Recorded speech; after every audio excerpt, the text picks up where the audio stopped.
आपके लिए कांस्टेबल पदों के लिए बैच स्टार्ट किया है। उस बैच के लिए आप सब जानते हैं कि इसमें जो भी आपके सामने फैकल्टीज़ हैं वह सब आपको देखनी है। इसके साथ साथ आपको पता है कि एमपी जो कांस्टेबल की वैकेंसी आपके सामने आ चुकी है 4000 पदों की, उसमें आपको क्या क्या देखना है, क्या क्या पढ़ना है। हम सारे टीचर्स, हम सारे जो एक ग्रुप है उसका यह दायित्व बन चुका है अब कि हम आपको सिर्फ वही चीज़ें पढ़ाएं जो आपके पेपर में सीधे आने वाली हैं। दोस्तों, पद बहुत अच्छे हैं, 4000 पद कोई छोटे नहीं होते। बड़े एग्जामों में आप सब देखते होंगे कि मुश्किल से कुछ 100 पद ही सामने आ पाते हैं।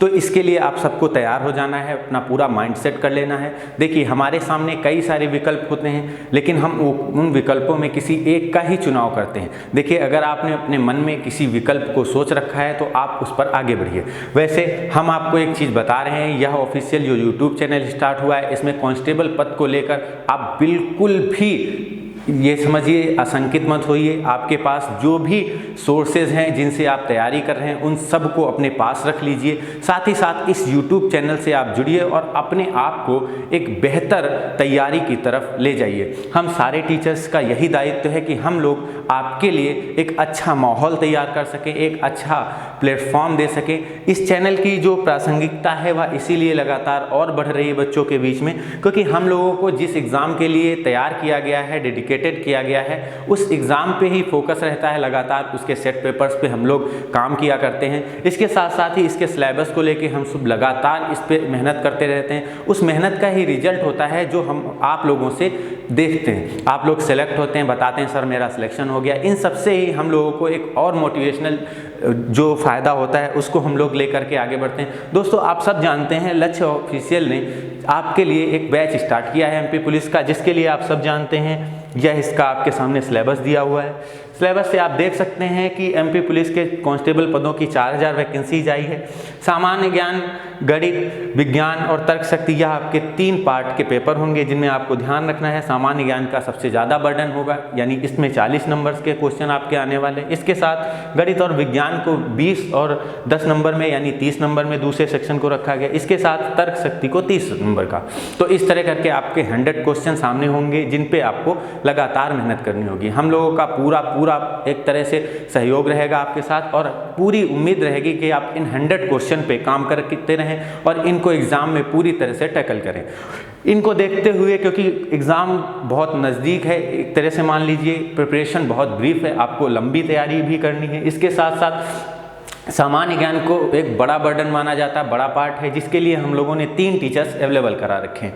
आवश्यकता पड़ी तो करंट के सेक्शन के लिए हम लोग अलग से बात करेंगे। वैसे आप जानते हैं राघव सर इस समय आपकी करंट का पोर्शन एकदम धमाकेदार देख रहे हैं, लगातार आप उनके साथ जुड़े हुए हैं। वह आपको एक तरह से मोटिवेट भी करते रहते हैं और इस समय यूट्यूब चैनल पर वह छाए हुए हैं, तो इनको भी आप नकार नहीं सकते। तो यहाँ पर आप बात कर ले टीचर्स की ज़रा, तो ये आपकी निधि मैम है जिनके बारे में बताना शायद एक तरह से उनके बारे में बहुत छोटा कहना होगा, क्योंकि आप सब जानते हैं इस यूट्यूब चैनल की वह पहचान है, कह सकते हैं कि वह आपकी और हम सब की आदर्श इस समय है। इसके साथ साथ अगर राघव सर की बात करें, राघव सर के बारे में कहा जाता है कि पॉलिटी इनका एक ऐसा विषय है जिसमें बच्चे कोई भी क्वेश्चन छोड़ने के मूड में नहीं होते हैं। क्वेश्चन कहीं से भी आए, कितना भी संक्षेप में हो, कितना भी वह एक तरह से घुमा फिरा के पूछे या कर लेंगे। इसके साथ साथ ही यहाँ एक टीचर ये छूट रहे हैं, इनको मैं भी आपको बाद में बताऊंगा। यह हिस्ट्री के टीचर हैं, समझ लीजिए इनके बारे में भी। वास्तव में इनका नाम अंकित तिवारी है, जो आपको हिस्ट्री पढ़ाने वाले हैं। इनका व्यवहारिक सब्जेक्ट भी हिस्ट्री रहा है। इन्होंने अपने मेंस के लिए भी हिस्ट्री का ही चुनाव किया है, यानी पीसीएस मेंस में इनका ऑप्शनल सब्जेक्ट हिस्ट्री रहा है और वह मैं हूँ आपके सामने। ध्यान रखिएगा, इसमें मैं आपको घटनाओं से लेकर के एक ऐसा माहौल तैयार कर दूंगा जिसमें हिस्ट्री से लेकर आपको आज तक जितनी भी तैयारी की होगी, जितना भी आपने हिस्ट्री में पढ़ा होगा, वह सब शामिल होगा। इसके साथ साथ आपकी लुसेंट या फिर मार्केट में जितनी अवेलेबल बुक हैं उन सब का डिस्कशन यहाँ पर बहुत संक्षेप में होगा। ध्यान रखिएगा, क्वेश्चन कोई भी छूट के नहीं जाने पाएगा। मेरा अपना सब्जेक्ट ऑप्शनल रहा हिस्ट्री, जिस कारण इसमें मैं आपको इतनी गहराई तक की बातें बता जाऊंगा जिनको शायद कोई भी एग्ज़ाम आपके लिए निकालना मुश्किल नहीं होगा। तो ध्यान रखिएगा। इसके साथ साथ मेरी हिस्ट्री पढ़ाने का एक और तजुर्बा मेरा कहता है कि मैं हिस्ट्री के साथ बहुत सारी ऐसी चीज़ें आपको बताने वाला हूँ, जैसे इसमें पॉलिटिकल कंडीशन क्या थी वो भी मैं आपको, राजनीतिक व्यवस्था के बारे में बताऊँगा, इस समय देश में क्या चल रहा था। जैसे मौर्यों के समय की बात आए तो वास्तव में हम सब पहले से जान चुके हैं, मौर्यों ने प्रशासनिक व्यवस्था का डेवलपमेंट कर लिया था, इसके साथ उनकी एक मंत्रिपरिषद भी थी। ठीक, तो इस तरह करके हम पॉलिटिकल उसके पहलू पे भी चर्चा करते जाएंगे। फिर इसके बाद अगर हम मॉडर्न हिस्ट्री में आते हैं तो औरंगजेब से लेकर के उसके बाद के जो पूर्ववर्ती मुगल रहे उनको हम देखेंगे, उत्तरवर्ती मुगलों को। फिर इसके साथ साथ हम औरंगजेब के बाद का जो भारत रहा उसमें पॉलिटिकल कंडीशन क्या रही, अंग्रेजों का क्या शासनकाल रहा, उनके शासनकाल में क्या क्या राजनीतिक घटनाएं हुई। अगर हम इसी तरह इनकी धार्मिक व्यवस्था पे देखें तो हम मौर्य काल से लेकर इंडिया की सारी धार्मिक यानी कल्चर्स को हम देखेंगे। साथ साथ इसमें हम देखेंगे आर्थिक व्यवस्था को कैसे क्या पढ़ना है। इसके साथ साथ हमने देश में क्या क्या और परिवर्तन किए, इन सब चीज़ों पर चर्चा करते हुए हम अपनी हिस्ट्री को एक व्यापक आयाम तक ले जाएंगे, यानी उस स्तर तक ले जाएंगे जहां से आप किसी भी एग्जाम को क्वालिफाई करा सकते हैं। तो ध्यान रखिएगा, हिस्ट्री मैं आपको पढ़ाऊंगा, ऑप्शनल सब्जेक्ट होने के कारण यह एकदम व्यवहारिक आपको लगेगा, आपके जीवन में घटित होती हुई सारी घटनाओं को यह एक तरह से मार्गदर्शित करेगा। याद रखिए, हिस्ट्री वास्तव में और कुछ भी नहीं है, हिस्ट्री वो है कि जिससे हम कुछ सीख सकते हैं। बाकी इतिहास में परिभाषाएं हिस्ट्री की बहुत दी गई, हम अभी जब अपने सब्जेक्ट पे आएंगे तो उस पर देखेंगे। हिस्ट्री से आप क्या सीखते हैं? गांधी जी आप बन नहीं सकते क्योंकि बहुत लंबा जीवन और बहुत ज़्यादा संघर्ष करना पड़ेगा। इस समय अंग्रेज भी देश में नहीं है, इसलिए गांधी बनना वास्तव में हम लोगों के लिए व्यवहारिक नहीं है। इनके आचरण, उनके जो गुण रहे उनसे हम सीख सकते हैं। वास्तव में इतिहास हमें यही बताता है कि हम अच्छाइयों को उससे सीख लें। किसी अच्छे राजा से हम क्या सीख सकते हैं, उसके द्वारा बनाई गई नीतियों से हम क्या सीख सकते हैं। हम किसी भी पद पे अगर अपने आप को सेलेक्ट करवा पाते हैं तो हम वहाँ रहकर किस तरह काम कर सकते हैं। इतिहास हमें बस यही सिखाता है। विवेकानंद जी से हमें सिर्फ इन्हीं चीज़ों की प्रेरणा मिलती। विवेकानंद बनना बहुत लंबा संघर्ष हो जाएगा हमारे लिए। इस छोटी सी उम्र में हमारे पास जो अभी हमारी जीवन शैली है, जो हमारी अभी जीवन कला है, उसमें हम सिर्फ यही सीख सकते हैं इतिहास से। इतिहास हमारे लिए, जैसे गांधी युग को हम पढ़ते हैं तो गांधी जी के पूरे जीवन काल को हम पढ़ते हैं, उससे हमें बहुत चीज़ें सीखने को मिलती हैं कि हमें क्या क्या गलतियां नहीं करनी चाहिए, किन चीज़ों पे हमें अपने आप को दृढ़ रहना चाहिए, सत्य और अहिंसा के जैसे सिद्धांतों पे हमें मूलतः खड़े होना चाहिए, चाहे उसके लिए कोई भी आपको कार्य करना पड़े। इसके साथ साथ गणित और विज्ञान के लिए जब आप बात करेंगे, यहाँ आपको निधि मैम, राघव सर और अंकित सर 3 लोग पढ़ाएंगे। इसके साथ गणित और विज्ञान की बात करें, गणित के लिए आप सब जानते हैं अंबुज सर जैसे आपके सामने गणित के विद्वत टीचर मिलेंगे। विज्ञान के लिए सचान सर का कोई जोड़ नहीं, आप सब जानते हैं, पढ़ते रहते हैं। सचान सर के बारे में भी आप जानते हैं। सचान सर की साइंस जो भी आप टॉपिक पढ़ेंगे 10 नंबर का आपके सामने आएगी साइंस, जिसमें आपके लगभग 8 से 9 नंबर आने वाले हैं। ध्यान रखिए, बहुत जब पेपर एकदम ये समझिए वो पेपर बहुत टफ बनाएगा। अगर इजी हुआ तो 10 में 10 लाना कोई अतिशयोक्तिपूर्ण बात नहीं होगी।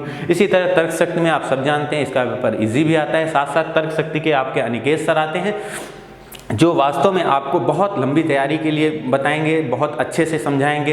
बैंकिंग तक की आपकी रीजनिंग यहाँ से कवर हो जाती है। आप सब जानते हैं बैंक में बहुत टफ रीजनिंग आती है, फिर भी अनिकेत सर के जो फॉर्मूले, उनकी तर्क करने की जो शक्ति है, वास्तव में वह रीजनिंग को बहुत ही सरल बना देती है। हम लोगों का यह मेहनत, यह संघर्ष जो रहेगा वह आपके सिलेक्शन के रूप में हमें सामने आके मोटिवेट करेगा। तो मोटिवेट करने के लिए आप हमें बस इतना ही कर सकते हैं कि आप हमारे साथ जुड़े और इसके साथ साथ जो हम चीज़ें आपको बताएं उन पे अपने आप को कॉन्सेप्चुअल समझें। अपना विजन, एक दृष्टिकोण जो है वो तय कर लीजिए। वास्तव में गुरु का चुनाव करना या किसी चैनल का चुनाव करना या किसी भी आप अध्यापक के चुनाव के लिए खड़े होते हैं तो आपके पास कुछ चीज़ें मानदंड रूप से होनी चाहिए।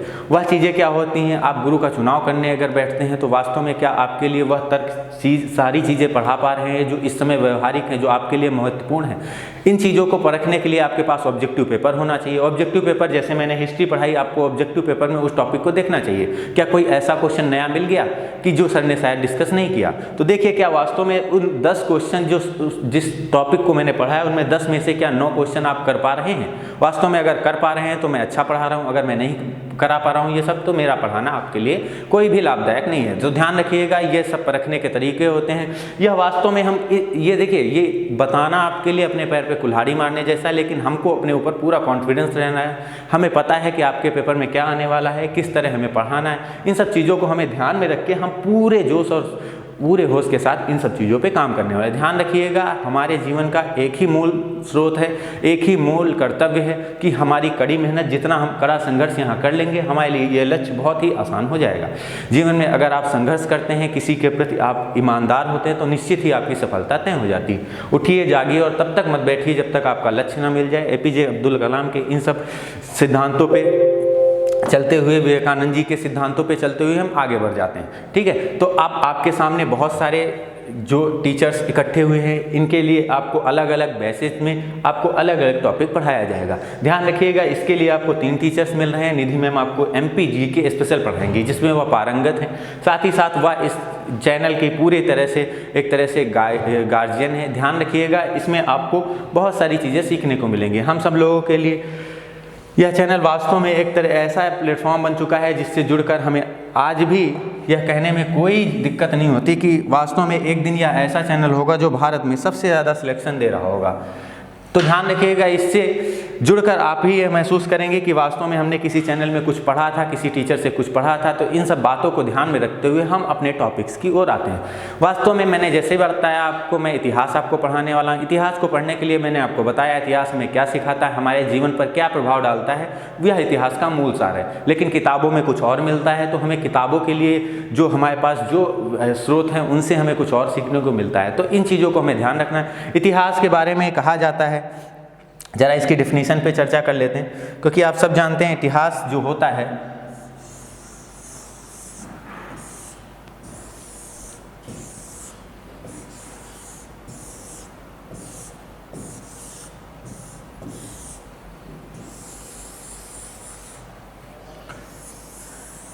इतिहास के बारे में बताया जाता है कि इतिहास वास्तव में जो इतिहास है वो कल की राजनीति आज का इतिहास बन जाता है। यानी कल जो पॉलिटिकल कंडीशन हुई थी वह आज का इतिहास है। पॉलिटिकल कंडीशन में आप ध्यान रखिएगा, इस राजनीतिक व्यवस्था में यानी कल की जो राजनीति है वही आज का इतिहास है। ऐसे परिभाषा इसकी दी जाती है। अगर कोई पूछता है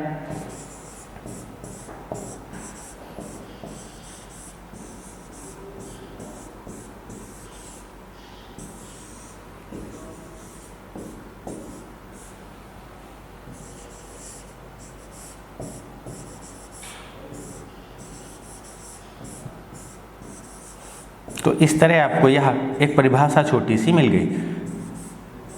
तो ध्यान रखिएगा, अगर कोई आपसे तथाकथित परिभाषा पूछे तो आपको यही बताना है। बाकी आप व्यवहारिक जीवन में इतिहास से क्या सीखते हैं वो मैंने आपको बता दिया। इसके साथ साथ ही अगर आप बात करें इतिहास की कुछ अन्य परिभाषाएं, क्योंकि आप सब जानते हैं बहुत सारे विचारकों ने, चाणक्य जैसे महोदय ने दी।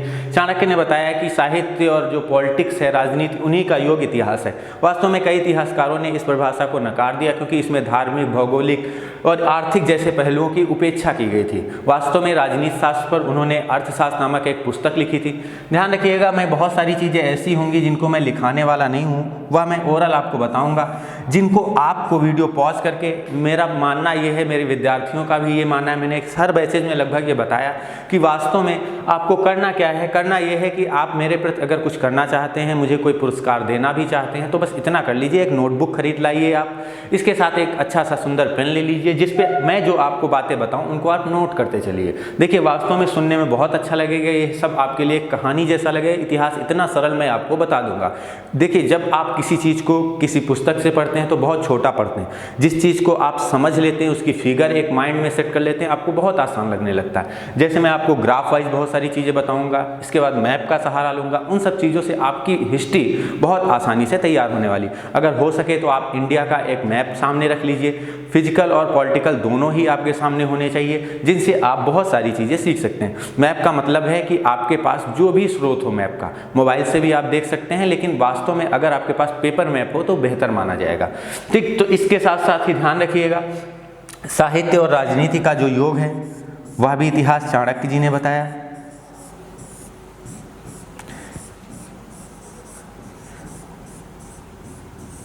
यह इतिहास के कुछ पहलू थे। इसके साथ ही कुछ परिभाषाएं और आई, जिनमें स्मिथ महोदय की परिभाषा आई कि जो परिवर्तन और निरंतरता है, इनकी शक्तियों की खोज करना ही इतिहास है। यानी जो परिवर्तन हुए और जो निरंतरता एक बनी रही, कॉन्टिन्यूटी बनी रही, उनकी जो शक्तियां रहीं, उनके बीच में क्या क्या कार्य हुए, उनकी खोज करना ही इतिहास है। यानी आज का समय हम अगर उन चीज़ों को खोजते हैं, उनके चर्चा करते हैं, उनके बारे में पढ़ते हैं, तो यही इतिहास है। तो इस तरह करके स्मिथ ने एक परिभाषा दे दी। लेकिन यहाँ जब चाणक्य की बात करते हैं तो इन्होंने पॉलिटिक्स पे एक बड़ा बेहतर ग्रंथ लिखा था, इसको भी आप ध्यान रख सकते हैं। ग्रंथ का नाम आप सब जानते हैं, अर्थशास्त्र था, या वास्तव में लोक प्रशासन से जुड़ा हुआ था। इनका नाम चाणक्य के साथ साथ कौटिल्य और विष्णुगुप्त भी था। इनके पिताजी वास्तव में चाणक्य के नाम से ही जाने जाते थे, लेकिन इनका नाम भी उन्हीं के नाम पर पड़ गया।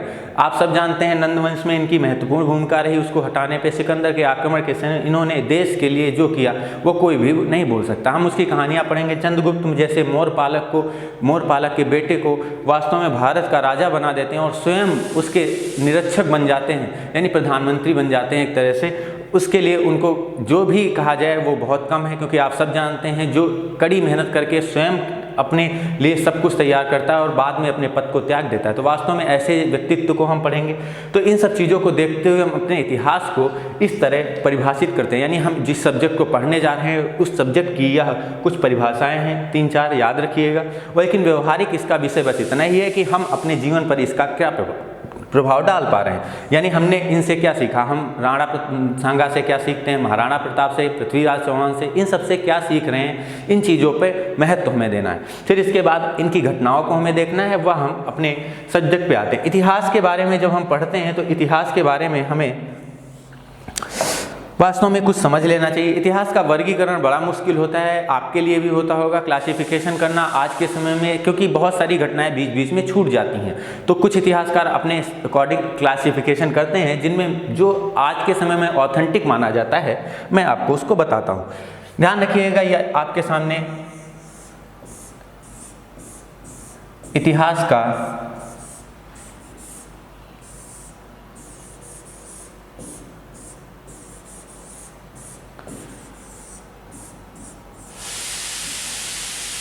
काल विभाजन या इसका क्लासिफिकेशन आप करने जा रहे हैं, यानी वर्गीकरण करने जा रहे हैं। जरा देखिएगा वास्तव में काल विभाजन कैसे किया जाता है इतिहास का।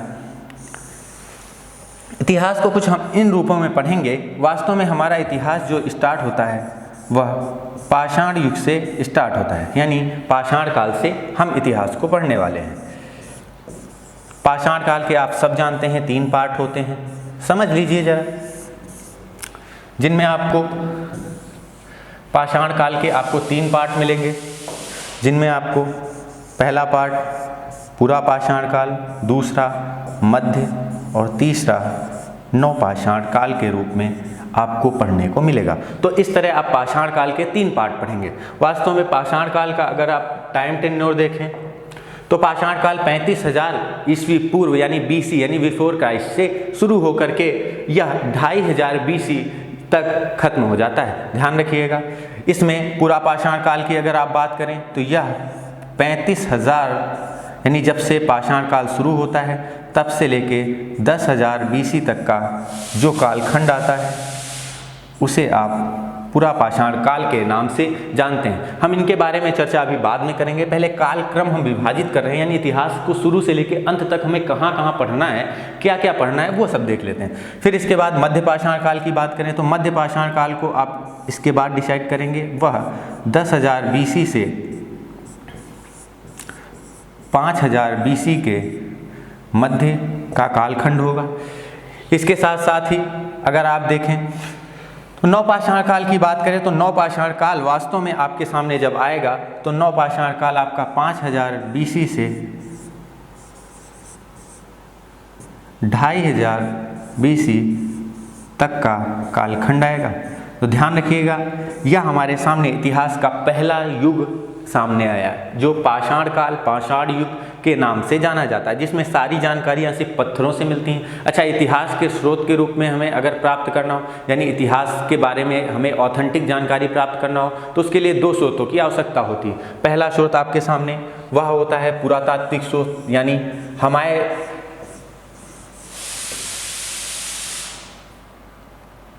हमारे सामने उस कालखंड की एक पत्थरों पे लिखी हुई या उसकी कोई भी ऐसी सामग्री मिल जाए जिससे हम पहचान कर सकें कि वह कालखंड वास्तव में उसी का है, यानी उसकी हमें कोई मूर्त जानकारियाँ मिल जाएं। फिर इसके बाद में दूसरा इसका स्रोत साहित्यिक होता है, यानी अगर हमें उस कालखंड की साहित्यिक जानकारी मिलेगी यानी कुछ लिखा हुआ हमारे पास उसके बारे में मिलेगा ऑथेंटिक, तभी हम उसे इतिहास मानेंगे। इतिहास अध्ययन के लिए इन 2 स्रोतों की आवश्यकता होती है, बहुत बार पेपर में पूछा भी गया है, तो ध्यान रखिएगा।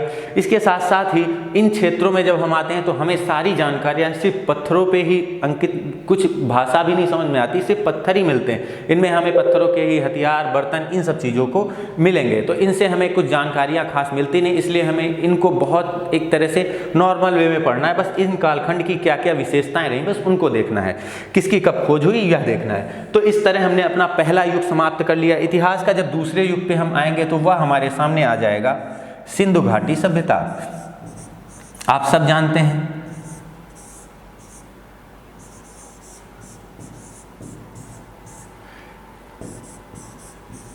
सिंधु नदी के किनारे खोजे जाने के कारण इसे यह नाम दिया गया सिंधु घाटी। कुछ लोग इसे हड़प्पा की सभ्यता यानी पहले खोजा गया नगर हड़प्पा के नाम से हड़प्पा सभ्यता भी बोलते हैं।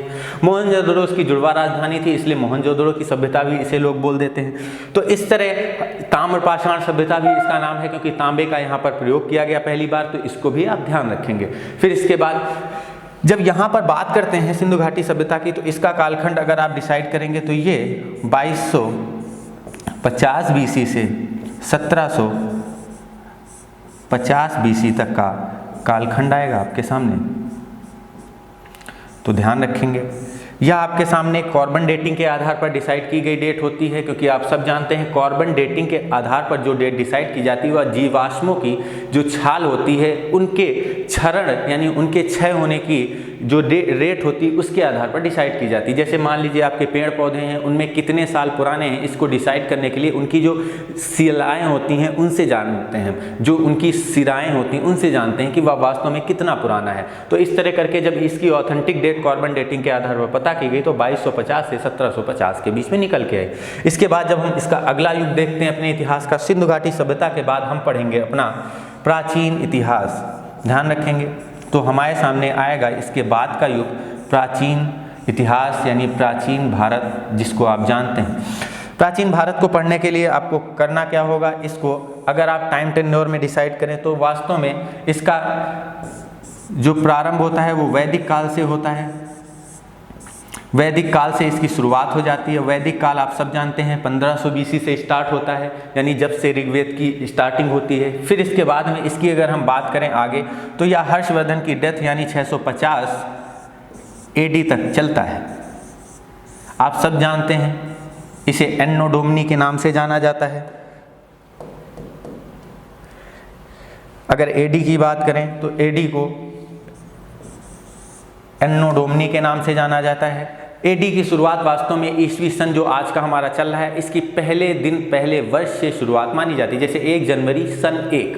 ध्यान रखिएगा, इसी समय जीसस क्राइस्ट का जन्म होता है। इनके बाद का जो समय होता है उसको हम एन्नो डोमिनी से पढ़ते हैं और इसके पहले को हम BC में पढ़ते हैं। BC में सन उल्टा गिना जाता है। जैसे मान लीजिए कि आप पीछे सन में जा रहे हैं, 100 BC लिखा हुआ है। जैसे यहाँ पर वैदिक काल की शुरुआत आप देखेंगे तो वैदिक काल के 2 कालखंड आप देखेंगे, तो इसमें हम पहला कालखंड देखेंगे जिसमें आप ऋग्वेद को देखेंगे, यानी ऋग्वैदिक काल जिसको आप बोलते हैं। ऋग्वैदिक काल के बारे में आप जानते हैं यह 1500 BC से स्टार्ट होता है, यानी ईस्वी सन से 1500 साल पहले से, और इसका समापन होता है ईस्वी सन के 1000 साल पहले से, यानी 1500 से 1000 BC का जो मध्य का काल रहा, यानी यह 500 वर्षों का कार्यकाल ऋग्वैदिक काल के नाम से जाना जाता है। इसके बाद वैदिक काल का दूसरा चरण प्रारंभ होता है, उसे उत्तर वैदिक काल के नाम से जानते हैं। उत्तर वैदिक काल के नाम से जानते हैं, यहाँ पर बाकी तीनों वेदों की रचना होती है, पहले ऋग्वेद की रचना हो जाती है पहले खंड में,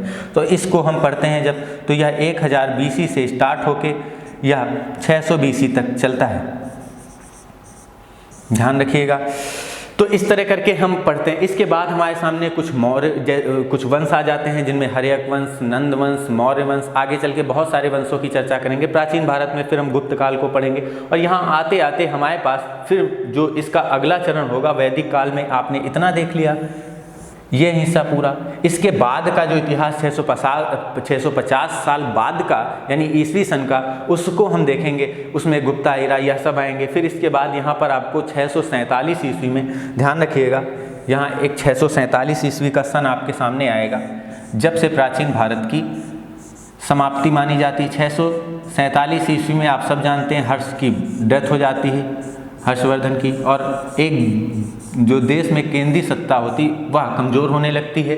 यानी कन्नौज पे उस समय कन्नौज सेंट्रल होता था देश का, तो उस समय कन्नौज की जो एक कंडीशन थी वह कमज़ोर होने लगी और वास्तव में हमारा प्राचीन भारत वहीं से समाप्त हो जाता है। इसके बाद की घटनाओं को हम पूर्व मध्यकाल में देखते हैं। यानी प्राचीन भारत के बाद अगर हम किसी टॉपिक को पढ़ेंगे तो वह हमारे सामने आएगा पूर्व मध्यकाल।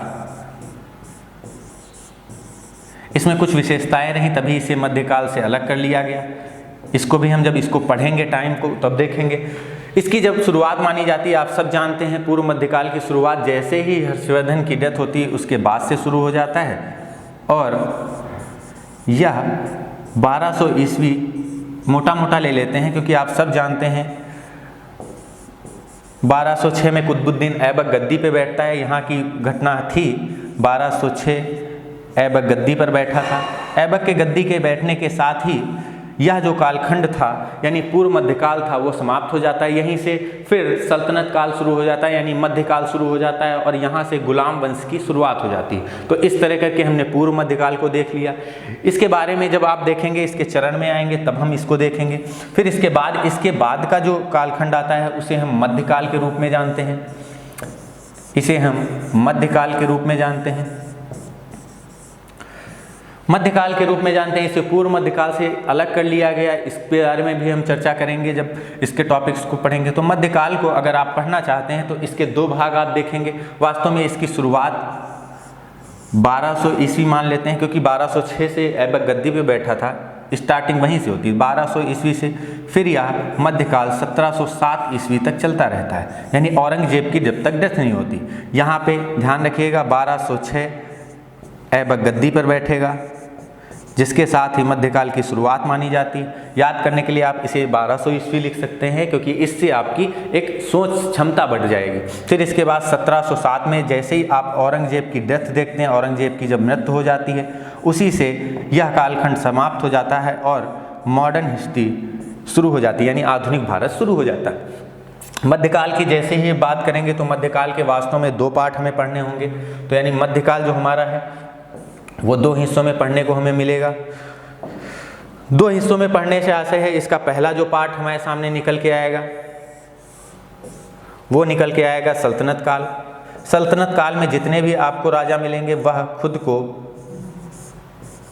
सुल्तान कहते हुए नजर आएंगे। इसी कालखंड में भारत में सल्तनत काल में ही आप देखेंगे गुलाम वंश, फिर इसके बाद आप जैसे ही देखेंगे खिलजी वंश आएगा, फिर इसके बाद तुगलक, फिर सैयद और लोधी। इस तरह 5 बार राजवंशों को क्रम से पढ़ेंगे सल्तनत काल में। इसमें आप जानते हैं खुद को सुल्तान कहते थे। जो इस्लामिक जगत का नेता होता था, खलीफा जिसे बोलते थे, उसको यह अपना एक तरह से मेंटर गाइडर मानते थे और उसके खुद को प्रतिनिधि मानते थे यानी खलीफा का खुद को सिर्फ प्रतिनिधि ही मानते थे। इस तरह करके हम सल्तनत काल के जब टाइम टेन्योर को डिसाइड करते हैं तो यह वास्तव में कुतुबुद्दीन ऐबक गद्दी पे बैठता है 1206 पे। फिर इसके बाद 1526 में जैसे ही बाबर द्वारा पानीपत के युद्ध में इब्राहिम लोधी को मारा जाता है, हराया जाता है, उसी तरह सल्तनत काल खत्म हो जाता है और यहाँ की एक केंद्रीय सत्ता जो दिल्ली की थी वह समाप्त हो गई। इसके साथ साथ फिर हम मुगल काल को पढ़ेंगे यानी बाबर जैसे ही भारत में आता है और वह भारत के एक अखंड साम्राज्य पे अपना स्थापना करता है तो उसे मुगल काल कहा गया। इन सब पे चर्चा करेंगे, मुगल क्यों कहते थे, मुगल के बारे में बरलास तुर्क क्यों कहते, इस तरह की जो भी चर्चाएँ थी इन सब के बारे में हम पढ़ेंगे। इनको उज्बेक भी कहा जाता था। तैमूर से कैसे संबंधित थे, चंगेज खान से कैसे संबंधित थे, इन सब चीज़ों पे भी हम चर्चा करेंगे। ध्यान रखिएगा मुगल कालखंड का जब आप बात करेंगे तो यहाँ के जो बादशाह हुआ करते थे, यहाँ के जो शासक हुआ करते थे वह खुद को बादशाह कहा करते थे। जैसे बाबर ने खुद को पादशाह कहा।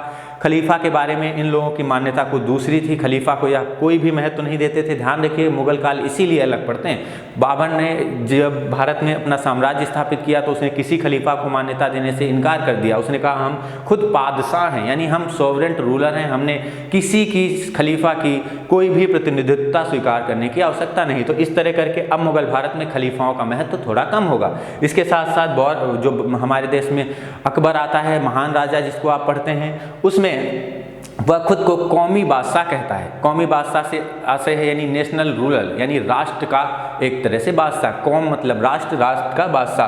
तो इस तरह करके इसको अगर आप पढ़ेंगे तो बाबर द्वारा स्थापित मुगल वंश जिस डेट से स्टार्ट हुआ था 1526 से औरंगजेब की डेथ तक यानी 1707 तक आप मुगल वंश को पढ़ने वाले हैं। तो इस तरह करके आपने मुगल कालखंड को देख लिया। मुगल कालखंड के बाद जैसे ही औरंगजेब की डेथ होती है, जो उत्तरवर्ती मुगल आते हैं वह कमजोर स्थिति में पाए जाते हैं और जिस कारण इनकी स्थिति में एक गुणात्मक परिवर्तन आ जाता है। और इस परिवर्तन के कारण ही इस तरह करके जब मुगलों की स्थिति उत्तरवर्ती काल में गुणात्मक बहुत गिर जाती है, गुणात्मक स्थिति में कम हो जाती है, तो यहाँ पर अंग्रेजों का शासन आ जाता है। तो ध्यान रखिएगा, इसके बाद जब हम आधुनिक भारत पढ़ेंगे यानी मध्यकाल हमने देख लिया, मध्यकाल के बाद हमारा जो अगला चरण होगा उसे हम आधुनिक काल के नाम से जानते हैं। तो ध्यान रखिएगा, मध्यकाल के बाद हम आधुनिक काल पे आएंगे और आधुनिक काल हमारा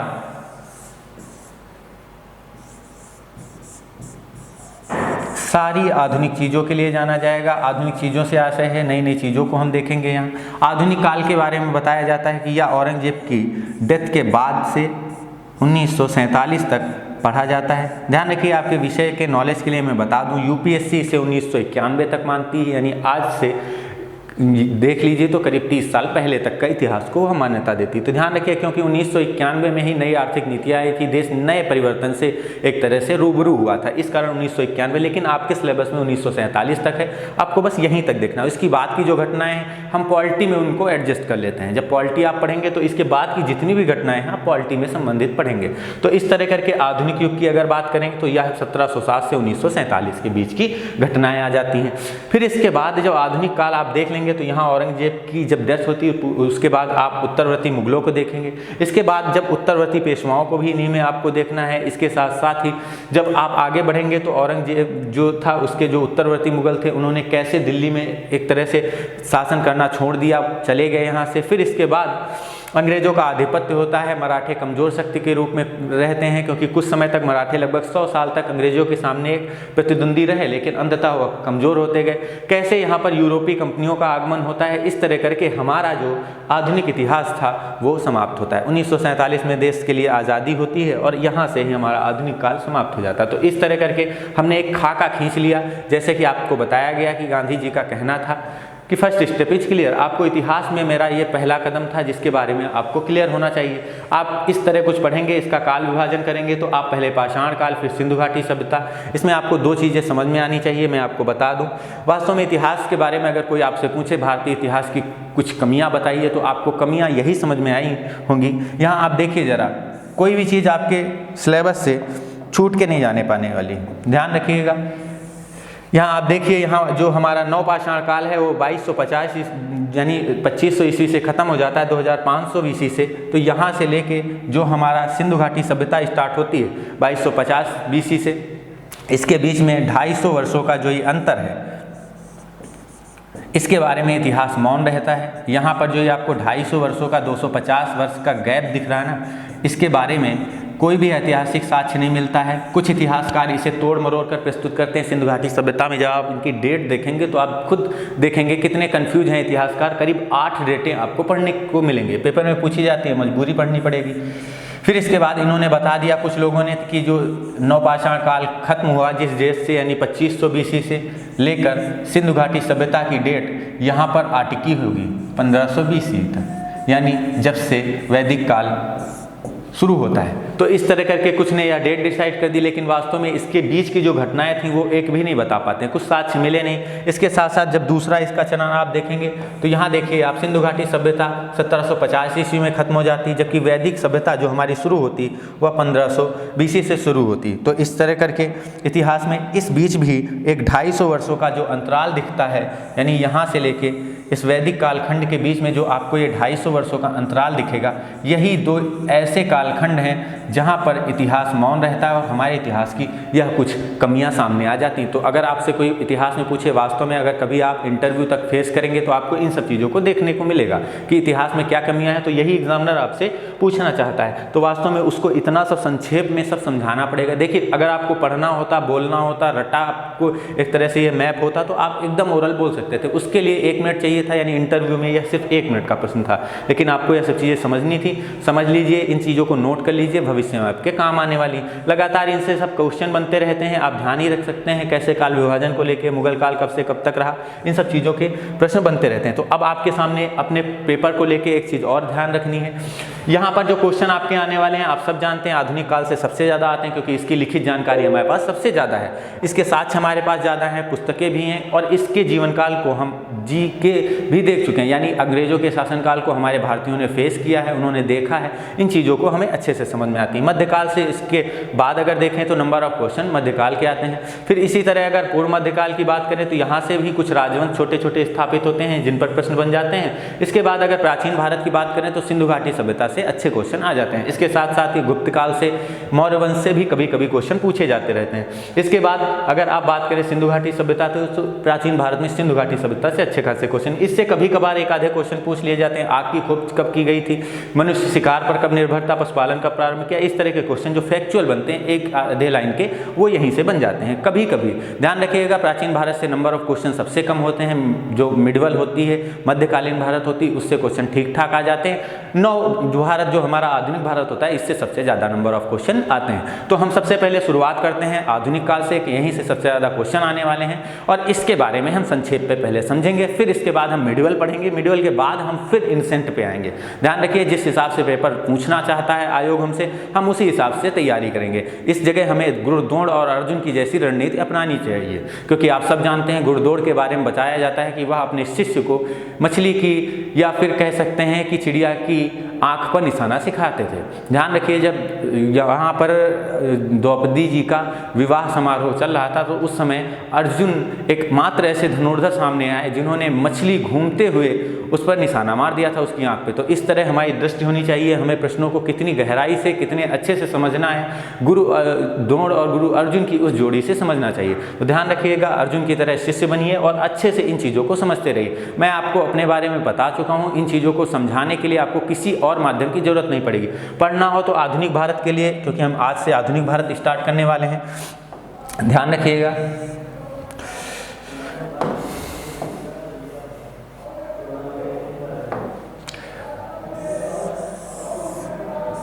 यहां से आज से आप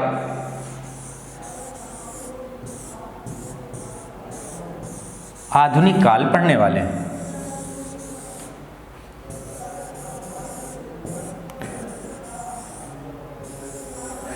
आधुनिक काल से पढ़ने वाले हैं। यहाँ पर आपको देखना होगा, आधुनिक काल का जो प्रारंभ होती है वो 1707 से, आप सब अभी देख चुके हैं, 1947 के बीच का कालखंड, यानी इसी को आपको देखना है। तो इस कालखंड के बारे में हम देखेंगे आधुनिक भारत में। लेकिन यहाँ आपको अगर कोई पुस्तक पढ़नी हो तो आप सब जानते हैं आपके सामने मार्केट में बहुत सारी पुस्तकें अवेलेबल हैं।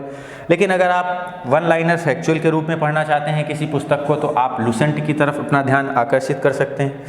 ध्यान रखिएगा, लुसेंट आपको बेसिक नॉलेज दे सकती है।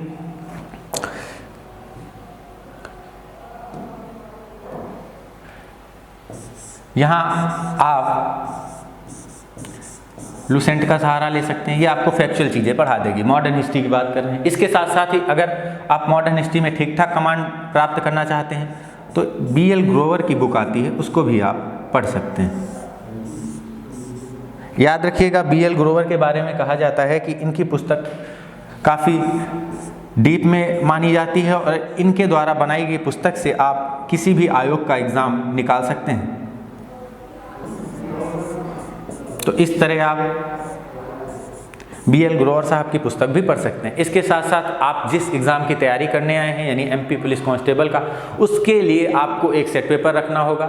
जैसे GS का आप एक सेट पेपर ले सकते हैं, या कंबाइंड सेट पेपर जरूर लीजिए, जिससे आप यह समझते रहें कि वास्तव में क्या इन चीज़ों को, जिनको आपको अध्यापक पढ़ा रहे हैं, पेपर में आने वाली हैं, पारंगत चीज़ें हैं। हम स्टार्ट करते वास्तव में इतिहास की शुरुआत आप सब जानते हैं प्राचीन भारत से होती है, लेकिन हमें पता है वहाँ टाइम लगने वाला है, क्वेश्चन नंबर ऑफ बहुत कम आते हैं, इसलिए हम मॉडर्न से स्टार्ट करते हैं। टाइम तो यहाँ भी सबसे ज़्यादा लगेगा, लेकिन हमें इनसे क्वेश्चन मिलने वाले हैं, हमें इनसे फ़ायदा होने वाला, हम वही चीज़ें देखेंगे जिनसे हमें फ़ायदा होने वाला। तो इस तरह हमें बुक्स के बारे में नॉलेज हो गया। इसके साथ साथ ही अगर आप एक सेट पेपर रखेंगे तो बहुत अच्छा रहेगा। साथ ही साथ हम आधुनिक भारत की जब इतिहास करते हैं, वास्तव में आधुनिकता हमारे देश में तब से स्टार्ट होती है जब यूरोपियंस का आगमन हो जाता है, यानी पहली बार हमारा देश आधुनिकता से तब परिचित होता है। साथ ही साथ औरंगजेब की डेथ हो जाती है, एक केंद्रीय सत्ता यानी कट्टरवाद का युग खत्म हो जाता है, उत्तरवर्ती मुगल कमजोर थे, तो इस तरह हमारा आधुनिक भारत प्रारंभ हो जाता है। तो आधुनिक भारत की जो हम शुरुआत करेंगे वह हम यूरोपीय के आगमन से पढ़ेंगे। इसके बाद हमारे पूर्ववर्ती मुगल और फिर जो उत्तरवर्ती मराठे थे उनको हम देखेंगे, यानी उत्तरवर्ती मुगल और उत्तरवर्ती मराठों को हम इसके बाद देखने वाले हैं, जिनसे भी क्वेश्चन बहुत सारे आ जाते हैं, आप सब जानते हैं। तो ध्यान रखिएगा, हम यहां से हेडिंग डाल लीजिए आप,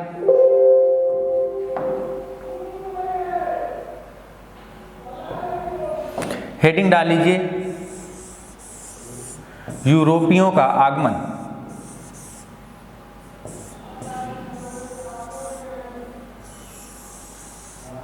यूरोपीय आगमन यानी जो लोग यूरोप से भारत आए हैं उनके आगमन की हम चर्चा कर लेते हैं। ध्यान रखिएगा, यूरोप से भारत आने का क्या कारण था, क्यों आए वास्तव में यह लोग। तो इस समय आप सब जानते हैं वैश्विक स्तर पर एक बड़ी भारी घटना घट चुकी थी, जिस घटना का मूल कारण था कि धर्म। तो ध्यान रखिएगा, धर्म को लेकर इस समय दुनिया में एक बड़ा भयंकर युद्ध चल रहा था। वास्तव में यह 11वीं से 15वीं शताब्दी ईस्वी बीच की घटना थी, यानी 11वीं से 15वीं शताब्दी ईस्वी सन की घटना थी। इस समय यूरोप में ईसाई धर्म का आप सब जानते हैं बोलबाला है, आज भी ईसाई धर्म को मानने वाले यूरोप में लोग रहते हैं। इसके साथ साथ नया उदय हुआ धर्म जिसे 632 ईस्वी से माना जाता है, आप सब जानते हैं इस्लाम धर्म। तो इसकी जो शुरुआत होती है 622 ईस्वी से, आप सब जानते हैं। इसके बारे में कहा जाता है कि इस्लाम में बहुत सारे कट्टरवाद को जो जन्म मिला वो 4 खलीफा जो उत्तरवर्ती हुए मोहम्मद साहब के बाद उनके द्वारा हुआ। आप सब जानते हैं उनके नाम अबू बकर, उस्मान, अली और उमर, यह 4 वह खलीफा थे जिन्होंने इस्लाम में कट्टरवाद को शामिल कर दिया। आज भी आप कट्टरवादी जो उलेमा हैं, धर्म गुरु मुस्लिमों के कहे जाते हैं, उनके द्वारा जब कोई भी बयान देखते हैं, संगीत पर बैन लगा देते हैं, डांसिंग पर बैन लगा देते हैं, तो वह कट्टरवाद का ही एक हमें उदाहरण मिलता है। इन सब में जो सारे कट्टरवाद की जड़ मिले। इसके साथ ही अबू बकर ने कई सारे और खराब जो आज के समय में इस्लाम में काम देख रहे हैं वह सब प्रारंभ कराए। शरीयत नामक जो एक तरह से कुरान के अनुसार बनाई गई आचार संहिता थी उसका निर्माण किया, जिसमें 22 आयतें प्रारंभ में थी। उन 22 आयतों में ही सारी समस्याओं की जड़ जो थी उसको शामिल कर दिया गया। इसी में कहा गया कि अगर आप किसी दूसरे धर्म यानी इस्लाम को ना मानने वाले की हत्या करते हैं तो यह वास्तव में आपके लिए एक काफिर की हत्या करना होगा। काफिर मतलब जो इस्लाम को स्वीकार नहीं करता है उसकी हत्या करना होगा, यानी दुनिया का पहला धर्म आपको ऐसा मिला। इन याद रखिएगा, मोहम्मद साहब के विचार और इन खलीफाओं के विचार दोनों में बुनियादी अंतर है। मोहम्मद साहब कहा करते थे कि अगर आपका पड़ोसी भूखा है, आप भोजन करते हैं तो यह आपके लिए व्यर्थ है, यानी मोहम्मद साहब के विचारों में इनके विचारों में बहुत अंतर है। फिर इसके बाद मोहम्मद साहब का मानना था, आपको छोटी सी घटना बताता हूँ। एक बार मोहम्मद साहब जब रास्ते से गुजर रहे थे तो एक महिला उनके ऊपर बार बार कूड़ा फेंक रही थी। वास्तव में कारण क्या था कि मोहम्मद साहब ने जब इस्लाम का प्रचार प्रसार करना शुरू किया तो उनके जो कबीले हुआ करते थे, मोहम्मद साहब भी एक कबीले से संबंधित थे। उस कबीले में जब इन्होंने कहा कि धर्म को लेकर हम एकदम एक ईश्वरवाद की धारणा अपनाएंगे, यानी ईश्वर सिर्फ एक है, यानी अल्लाह हमारा एक है, इसको लेकर वहाँ कबीले लड़ गए। कबीले जो थे लड़ गए। इस समय 360 कबीलों का समूह मक्का हुआ करता था, जिसमें आप सब जानते हैं इन कबीलों की आपस में हमेशा एक तरह से खूनी संघर्ष चला करता था। आर्थिक स्रोत भी यहाँ के सीमित थे, कृषि का ज़्यादा विकास उस समय हुआ भी नहीं था। आज भी आप देखते हैं जितने भी अरब देश हैं उनमें कृषि का विकास न्यूनतम पाया जाता है, इसीलिए यहाँ की जीवन शैली बड़ी कठिन मानी जाती है। तो ध्यान रखिएगा, उस समय भी ऐसा था, कबीले एक दूसरे से लड़ गए, जिस कारण मोहम्मद साहब ने खूनी संघर्ष देखा और उन्होंने कहा हम सिर्फ एक ईश्वरवाद को मान्यता देंगे, जैसे हमारे देश में शंकराचार्य ने किया। तो इस तरह उन्होंने इसकी धारणा दी, जिस कारण उन कबीली देवी देवता जो यह 360 हुआ करते थे, इनको मोहम्मद साहब ने एक मठ में परिवर्तित कराकर इसको ढक दिया। वास्तव में इन 360 जो आप दिख रहे हैं कबीले, यह देवी देवता ही थे। वास्तव में वहाँ का इतिहास जो बताता है, वहाँ के स्थानीय यह देवी देवता थे, जैसे हमारे लोगों के होते हैं। तो इन स्थानीय देवी देवताओं को उसमें ढक दिया गया और इसका नाम दिया गया काबा। और मोहम्मद साहब ने कहा कि अगर वर्ष में आप एक भी बार, यानी इस्लाम को मानने वाला जो भी व्यक्ति है, अगर एक बार इस काबा के आके दर्शन कर लेगा, यानी 360 देवी देवताओं के वह दर्शन कर लेगा, तो उसका जीवन धन्य माना जाएगा, यानी उसे इस्लाम के एक मान्यता प्राप्त जो सिद्धांत हैं उससे वह जुड़ जाएगा। तो इस तरह करके मोहम्मद साहब ने यहाँ एकेश्वरवाद की धारणा दी, जिस कारण वहाँ कबीले लड़ गए और उनके जो आर्थिक स्रोत थे, यानी यहाँ जो लोग दर्शन करने जाते थे, यहाँ जाते थे तो वहाँ का एक पर्यटन जो था वो डेवलप था। तो इस तरह करके जब यह बंद हो गया तो उनके आर्थिक स्रोत बहुत सीमित हो गए, जिस कारण कबीलों में और संघर्ष प्रारंभ हुआ, स्त्रियों का हरण प्रारंभ हुआ। इसीलिए कहा जाता मोहम्मद साहब ने भी कई शादियाँ की।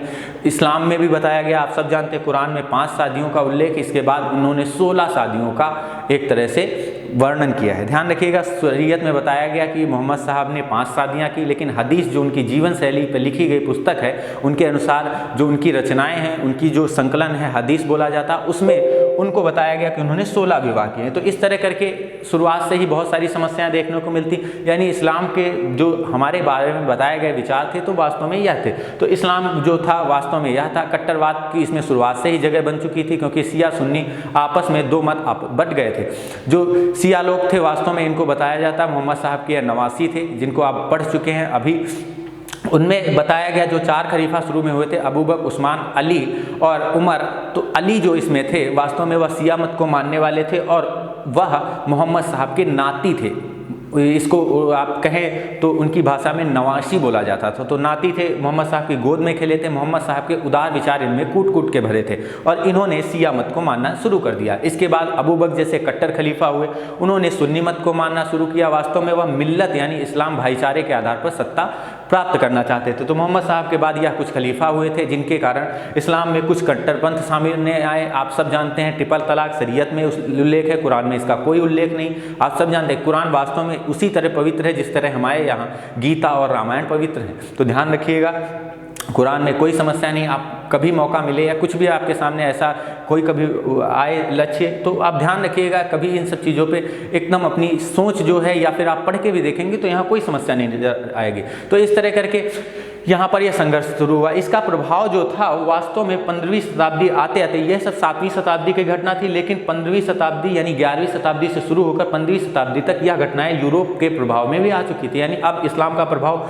यहाँ तक ही फैल चुका था। शुरुआती 100 वर्षों में ही इस्लाम अटलांटिक महासागर तक पूरे क्षेत्र में फैल चुका था। मध्य एशिया चाहे हो, भारत भी यहाँ से अछूता नहीं था। आप सब जानते हैं 712 ईस्वी में मोहम्मद बिन कासिम था, उसके आक्रमण के रूप में इस्लाम का प्रारंभ होता है और सिंध में थत्ता और मुल्तान जैसे क्षेत्र जो भारत के हिस्से हुआ करते थे वह जीत लेता है। आप सब जानते हैं। तो इस तरह करके वहाँ के राजा जो दाहिर थे उनको पराजित करके वह जीतता है। तो इस तरह भारत भी नहीं अछूता रहा, बहुत बड़े क्षेत्र पे इन्होंने विस्तार कर लिया शुरुआती 100 वर्षों में।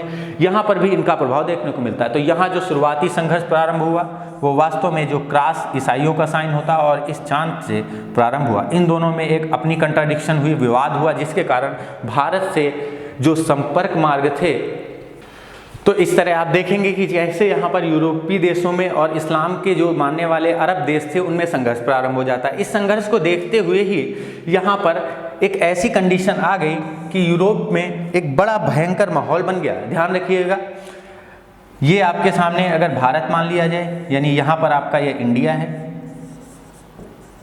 यहाँ से कुछ इस तरह आपके सामने यूरोप आ जाएगा। तो ध्यान रखिएगा, ये आपके सामने यूरोप है। यूरोप को भारत से जोड़ने वाले 3 मार्ग उस समय प्रमुख हुआ करते थे, जिनमें आपके सामने पहला मार्ग जिसे आप सिल्क रूट के नाम से जानते हैं, इसके बारे में मैं आपको बता दूं। यह ईरान से होते हुए तुर्की, ईरान और फिर इधर काबुल से होते हुए चाइना के द्वारा भारत में प्रवेश करता था। तो यह मार्ग काफ़ी फेमस हुआ करता था जो भारत के उत्तरी भाग से आता था। इसके साथ ही इसका एक दूसरा भाग था जो कैस्पियन महासागर से होके हुए आता था। तीसरा भूमध्य सागर और लाल सागर को पार करते हुए भारत के अंदर आ जाता था। तो इस तरह कुल 3 मार्ग थे। इन तीनों मार्गों के बीच में यहाँ पर आपका एक अफ्रीकी जो महाद्वीप है ये पड़ जाता था। इस अफ्रीकी महाद्वीप में अरब जगत के जो देश रहते थे, इन अरब देशों ने ही इन तीनों प्रमुख मार्गों पर जो भारत से इनको जोड़ते थे, इन पर अपना डोमिनेट स्थापित कर लेते हैं, यानी यह लोग अपना इस क्षेत्र पे कब्जा स्थापित कर लेते हैं। यानी भारत से इनका जो सीधा स्थल मार्ग से संपर्क था वो कट जाता है। ध्यान रखिएगा यह घटना बहुत महत्वपूर्ण है, इसलिए आपको मैप से समझने की आवश्यकता है। यहाँ से जब तीनों मार्ग इनके संपर्क बाधित हो जाते हैं, यूरोप के लिए एक बड़ी कठिन समस्या आ गई, क्योंकि आप सब जानते हैं यूरोप की जीवन शैली बहुत ही कठिन है। यहाँ पर ठंड लगभग पूरे वर्ष पड़ती रहती है, कई महीने तो ऐसे होते हैं कि यहाँ सूर्य निकलता ही नहीं है। इसके बारे में कहा जाता है कृषि इस समय 11वीं से 15वीं शताब्दी के बीच में इतनी डेवलप नहीं थी, संसाधन भी इतने विकसित नहीं हुए थे, तो कृषि के भी यहाँ पर कोई विशेष स्रोत थे नहीं, अनाज उत्पन्न नहीं होता था। यह निर्भर थे दूसरे देशों पे, भारत जैसे देशों पे। तो ध्यान रखिएगा, इसके लिए इन्होंने भारत से कई सारे संपर्क साधन जो बना रखे थे, इन तीनों रूटों के द्वारा ही इनका व्यापार हुआ करता था। लेकिन जब यहाँ पर कंडीशन ऐसी आई कि इन तीनों मार्ग बाधित हो गए, तो अब भारत से उनका संपर्क सीधे कट गया। यूरोप में खाने के लिए वास्तव में इनका मेन जो मुख्य स्रोत हुआ करता था वो उनके पशु हुआ करते थे, क्योंकि ठंड प्रारंभ होते ही वह अपने पशुओं को मारकर उनका जो मांस होता था उसे वह उन मसालों में लपेट के रख लेते थे, जो पूरे ठंड भर उनको खाने के लिए उपयोग किया करते थे। ध्यान रखिएगा, उस समय जैसे हम लोग आज के समय में अचार रखते हैं, वैसे उन मसालों में उनको रख के सुरक्षित रख लिया करते थे, जिस कारण यह अपना जीवन स्तर गुजारते थे। ध्यान रखिएगा, इस समय भारत की कंडीशन ऐसी थी, दुनिया की अर्थव्यवस्था का 40% धन भारत में पाया जाता था। इसीलिए आप आगे पढ़ेंगे जब आगे तो देखेंगे रूस का जो तानाशाह होता है, शासक होता है पीटर डी बर्ग, आप सब उसका नाम जानते हैं, जिसने भारत को विश्व का कारखाना कहा था, यानी विश्व की हर जरूरत का सामान भारत उपलब्ध कराता था। तो इस तरह करके यूरोप भी भारत से जुड़ा हुआ था। लेकिन जब यह मार्ग बाधित हो गया, अरब देशों ने इन पे कब्जा कर लिया, तो भारत और यूरोप के मार्ग बाधित हो गए। अब यूरोप के सामने एक बड़ी कंडीशन खराब आ गई कि वह मसालों और अनाज का जो साधन था वह कहाँ से ले। तो इस कंडीशन में जब आगे आप देखेंगे तो इसी कारण से जब यह मार्ग बाधित हुए, तो यूरोपीय देशों ने भारत के समुद्री मार्ग से जुड़ने के स्रोत प्रारंभ किए, यानी भारत की समुद्री मार्ग से खोज प्रारंभ की। तो इस क्रम में जो प्रारंभिक प्रयास किए, वो प्रारंभिक प्रयास करने वाले पुर्तगाली और स्पेन के लोग थे। आप सब जानते हैं इनके बारे में, अभी और देखेंगे।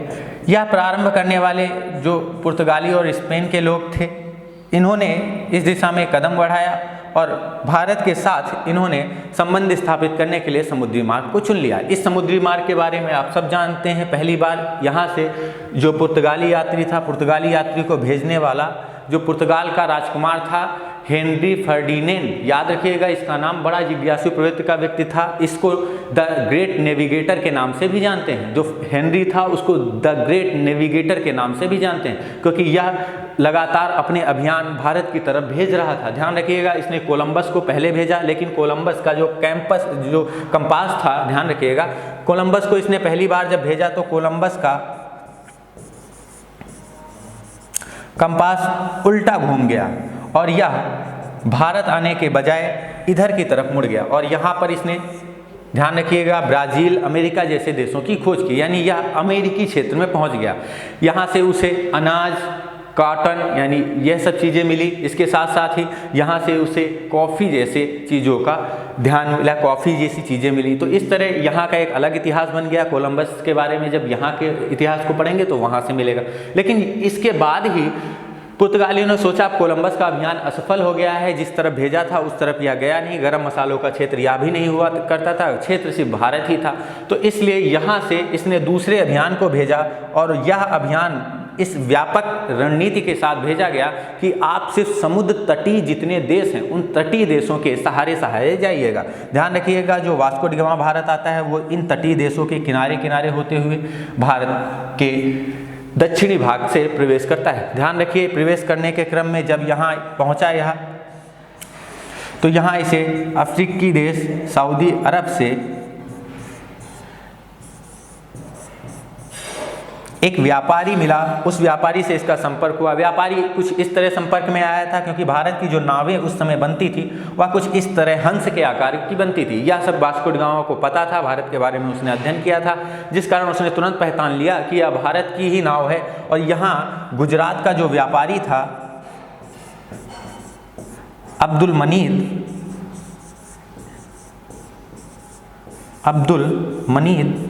ध्यान रखिएगा, इसके वह संपर्क में आया। इसको उसने बहुत सारे उपहार दिए और कहा कि हमें आप भारत की तरफ ले चलिए। इसके साथ वह भारत पहुंचा। उस समय भारत पर वास्तव में ध्यान दिया जाए तो 1498 की यह घटना है जब पुर्तगाल से वास्को डी गामा भारत पहुंचता है। इस समय देश में सिकंदर लोधी का शासनकाल चल रहा था। आप ध्यान से समझिएगा, लोधी वंश इस समय भारत में चल रहा था। जब बहुत बार ये सब प्रश्न पूछे जाते हैं, जब वास्को डी गामा भारत पहुंचा तो इस समय भारत पर सिकंदर लोधी का शासनकाल चल रहा था। सिकंदर लोधी के बारे में आप सब जानते हैं। सिकंदर लोधी के बारे में आपको जानने के लिए ध्यान रखिएगा, उसके कालक्रम को ध्यान रखना होगा। यानी सिकंदर का अगर आप कालखंड देखें,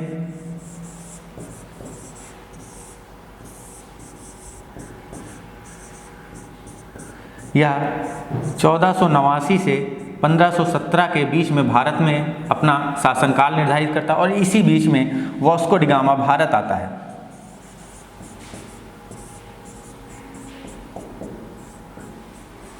इस समय वास्को डी गामा का भारत में प्रवेश होता है। वास्को डी गामा जैसे ही 1498 में भारत प्रवेश करता है,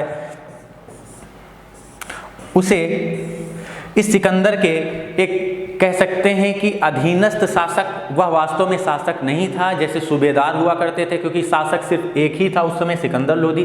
उसका सूबेदार जिसे जमोरिन उस समय कालीकट के क्षेत्र में राज कर रहा था, केरल का क्षेत्र था, ध्यान रखिएगा। तो यहाँ जैसे ही वो कालीकट के क्षेत्र में पहुँचता है तो उसके जमोरिन से उसकी मुलाकात होती है और उसने जमोरिन को कई सारे उपहार, जिनमें आप ध्यान रखिएगा रंगीन कांच के उपहार फेमस थे। कई बार प्रश्न पूछा गया कि रंगीन कांच के जो उपहार थे वह भारत में कौन लेके आया था, तो वास्को डी गामा लेके आया था। इनको वह देता है और उसे जमोरिन को वह प्रसन्न कर लेता है। जमोरिन उसे भारत के साथ व्यापार करने की अनुमति दे देता है। यहाँ उसने अपने जो साथ लाए हुए रंगीन कांच थे और लग्जीरियस आइटम, उनको यहाँ उसने बेचा। यहाँ के जो क्षेत्र थे उसमें उन रंगीन कांच और उनके जो लग्जीरियस आइटम थे, रिच क्वालिटी के थे, वह अच्छी मात्रा में मांग की गई उनकी और एक तरह से कह सकते हैं उसे अच्छा खासा धन यहाँ भारतीयों द्वारा ही इकट्ठा करा दिया गया। इस धन से उसने काफ़ी मात्रा में मसाले खरीदे और मसाले खरीद कर वह वापस यूरोप गया। यूरोप जाते ही उसने सारे खर्चे निकाल कर देखा कि उसे उस मसालों से 60 गुना लगे हुए धन का लाभ हुआ है। तो इस तरह करके यह चर्चा पूरे पुर्तगाल में फैल गई कि वास्तव में भारत से व्यापार करने पर इन्हें इतना फायदा हो रहा है। इस क्रम में यूरोप के अन्य देशों ने भी भारत के साथ संपर्क साधने की कोशिश की। ध्यान रखिएगा, वास्को डी गामा पुर्तगाल से आया था। इसके बाद भारत आने वाले अगर यूरोपियों की बात की जाए तो ध्यान रखिएगा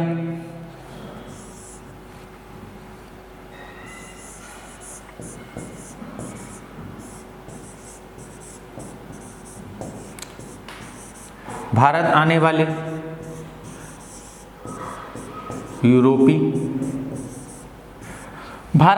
जो यूरोपी थे उनका क्रम कुछ इस तरह था। पहले आप सब देख रहे हैं पुर्तगाल के लोग आए थे, यानी पुर्तगाली लोग आए थे। इसके पीछे पीछे इन्हीं से प्रेरणा लेके इनके पड़ोसी देश डच के लोग भारत में प्रवेश करते हैं। इसके बाद यह घटना जब ब्रिटेन को लगी तो इनके जो लोग थे वह भी आए। आप सब जानते हैं 1600 ईस्वी में ब्रिटेन में ईस्ट इंडिया कंपनी की स्थापना हुई थी। वास्तव में यह एक कंपनी ऐसी थी जिसमें प्राइवेट सेक्टर की थी। 357 लोग जो लगे हुए थे वह सब लोग एक तरह से शेयर होल्डर थे, जिनमें एलिजाबेथ भी एक शेयर होल्डर थी जो इंग्लैंड की महारानी कही गई। तो इनको भी आप ध्यान रखिएगा। ब्रिटेन के लोग आते हैं। यहाँ पहला जो नागरिक आप देखेंगे वह अकबर का पत्र लेके जहांगीर के शासनकाल में आता है। ब्रिटेन को यह पता ही नहीं चल पाता कि अकबर इस समय राजा है कि जहांगीर राजा है। ध्यान रखिएगा 1605 ईस्वी में अकबर की डेथ हो जाती है और 1608 ईस्वी में जो हॉकिंस था, कैप्टन हॉकिंस, वो भारत आता है, जिसे जहांगीर द्वारा इंग्लिश खान की और 400 का मनसब भी दिया जाता है। क्यों? क्योंकि उसने जहांगीर से तुर्की में बात की थी, जहांगीर को प्रसन्न कर लिया था, इसलिए जहांगीर ने उसे इंग्लिश खान की भी उपाधि दी थी। ध्यान रखिएगा। तो ब्रिटेन से जब बात करेंगे, फिर ब्रिटेन के पीछे पीछे इसके पड़ोसी देश, अधीनस्थ देश इस समय कह सकते हैं ब्रिटेन के साथ ही था, या तो डेनमार्क भी आता है भारत। डेनमार्क के बाद अगर देखें तो यूरोपीय देशों में फ्रेंच के लोग जो थे, यानी फ्रांस के जो लोग थे, वह भारत आते हैं। इसके बाद जो अगला आखिरी नंबर पे आते हैं वह स्वीडन के लोग आते हैं। तो इस तरह करके भारत पर या कुछ विदेशी लोग जो यूरोपीय लोग थे उनका भारत में आगमन होता है, यानी भारत आने वाले यूरोपीय कुछ इस क्रम में आते हैं। कई बार प्रश्न पूछे गए इन पे, इनको आप अच्छे से समझ लीजिए। याद रखिएगा पुर्तगालियों को छोड़कर बाकी सब ने यहाँ अपनी फैक्ट्रियाँ स्थापित की हैं। याद रखिएगा, अगर फैक्ट्री स्थापना देखी जाए तो फैक्ट्री स्थापना की अगर बात करें आप,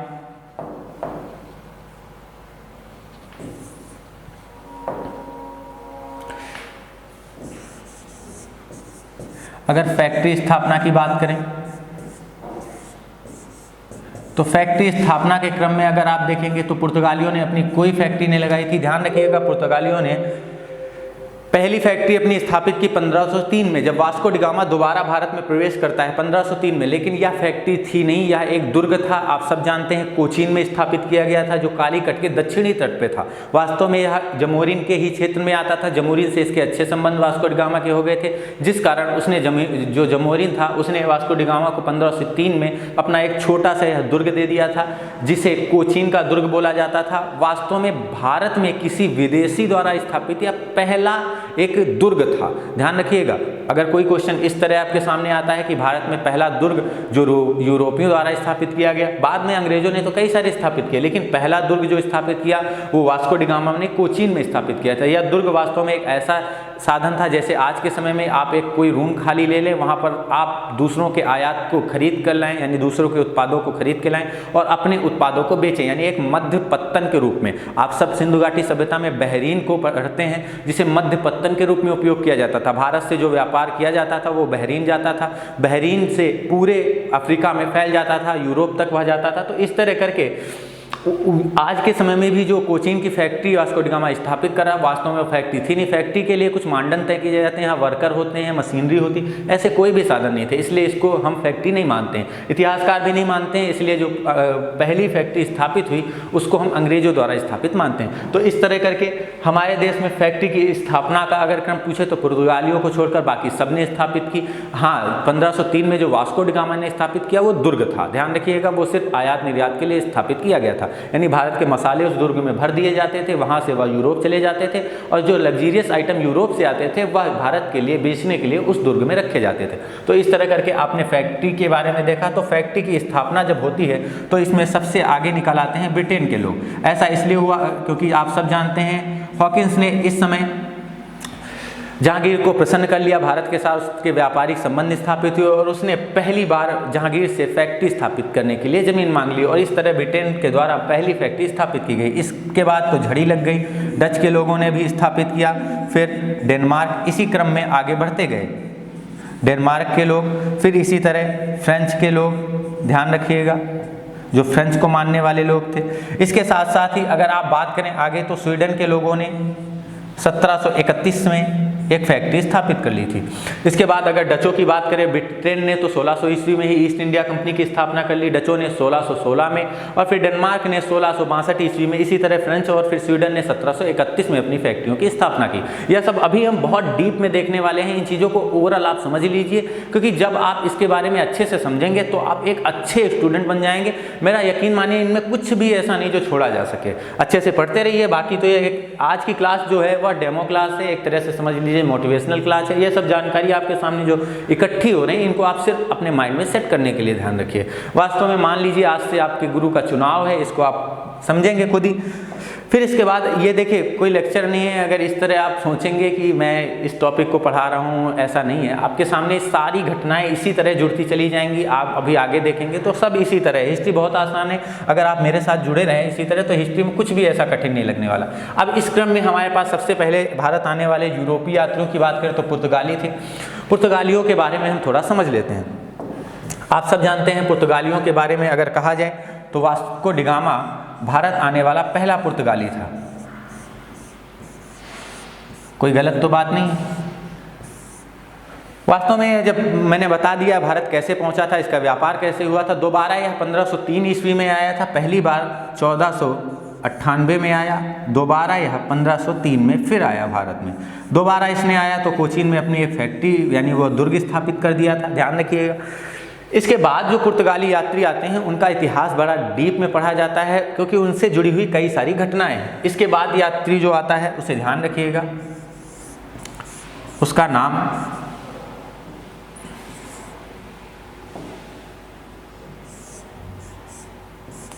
अल्मीडा कहा जाता है।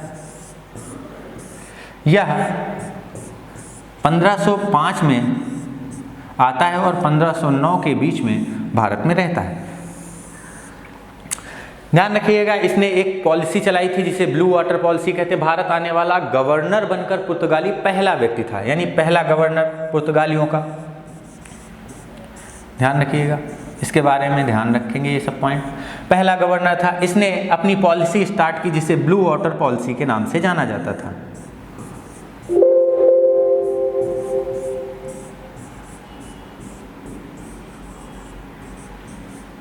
ब्लू वाटर पॉलिसी के नाम से इसकी यह पॉलिसी जानी गई।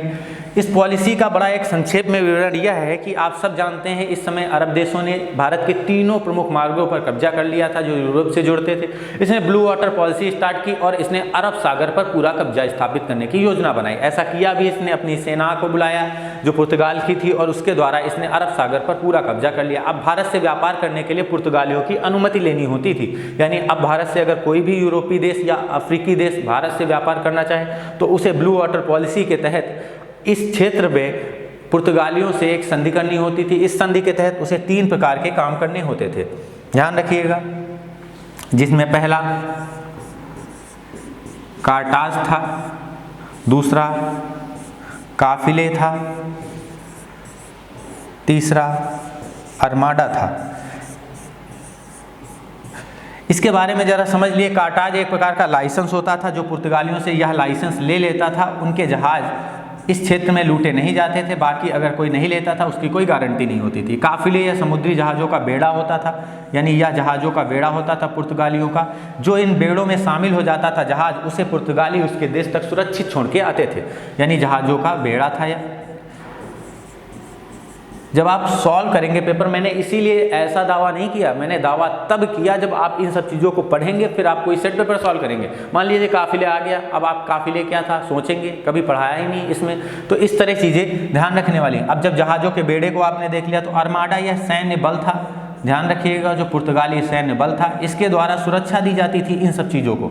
तो इसके तहत अगर आप कार्टाज यानी लाइसेंस ले लेते हैं, आपको एक धन देना होगा जिसके द्वारा पुर्तगाली आपको सहायता देंगे। फिर इसके बाद काफिलों के जहाज़ को बेड़े में अगर पुर्तगालियों में शामिल हो गए तो आपको एक अच्छा खासा सहयोग मिल जाएगा पुर्तगाली जहाज़ों का। अरमाडा सैन्य बल था जो पुर्तगालियों द्वारा सुरक्षित आपके देश पहुंचाया जाता था। तो इस तरह ब्लू वाटर पॉलिसी इसने स्थापित करी। इसके बाद तो पुर्तगालियों का एक बड़ा हिस्सा, जो बड़ा साम्राज्य था, वो डेवलप होने लगा। आगे आप देखेंगे अभी 1600 ईस्वी में जब अकबर के समय की घटना है, अगर अकबर को भी किसी विदेशी देश से व्यापार करना होता था तो उसे भी पुर्तगालियों के इन गवर्नरों से अनुमति लेनी होती थी। ध्यान रखिएगा ये सब चीज़ें। यहाँ जहांगीर का शासन थोड़ा ठीक ठाक माना जाएगा, और जबकि जैसे ही शाहजहां का काल पढ़ेंगे तो 1632 ईस्वी में, शाहजहां का काल याद करिए, 1632 ईस्वी में शाहजहां के काल में ही शाहजहां ने पुर्तगालियों को इसी सब झंझावाट के चक्कर में पराजित भी किया था। यानी शाहजहां ने भारत का एक मुगल कह सकते हैं शासक जिसने पुर्तगालियों को पराजित किया था 1632 ईस्वी में। तो यह सब घटनाएं हैं, अभी आप मिडवेल में देखेंगे। तो यहाँ अल्मीडा की यह सब समस्या, मतलब एक तरह से व्यवस्थाएं थी। गवर्नर बन के पहले आया, ब्लू वाटर पॉलिसी चलाई, कार्टाज, काफिले और अल्मादा जैसे सैन्य व्यवस्था डेवलप की। इसके बाद जो दूसरा गवर्नर बन के आता है वो इससे भी ज़्यादा खतरनाक होता है, और याद रखिएगा उसे अल्बुकर्क के नाम से जानते हैं। अल्बुकर्क के बारे में कहा जाता है यह 1509 में भारत में प्रवेश करता है और यह 1515 तक भारत में रहता है। इसे पुर्तगाली साम्राज्य का संस्थापक बोलते हैं, यानी पुर्तगालियों का जो साम्राज्य तो नहीं कहेंगे, लेकिन अब वह इसको साम्राज्य ही बोलते हैं, पुर्तगाली साम्राज्य का संस्थापक बोलते हैं। अच्छा ध्यान रखिएगा, एक क्वेश्चन आता है, पुर्तगालियों के साम्राज्य को क्या कहा जाता है? तो इनके साम्राज्य को इस्तादो दा इंडिया बोला जाता है। ध्यान रखिएगा, इसका नाम आप देखेंगे, इस्तादो दा इंडिया।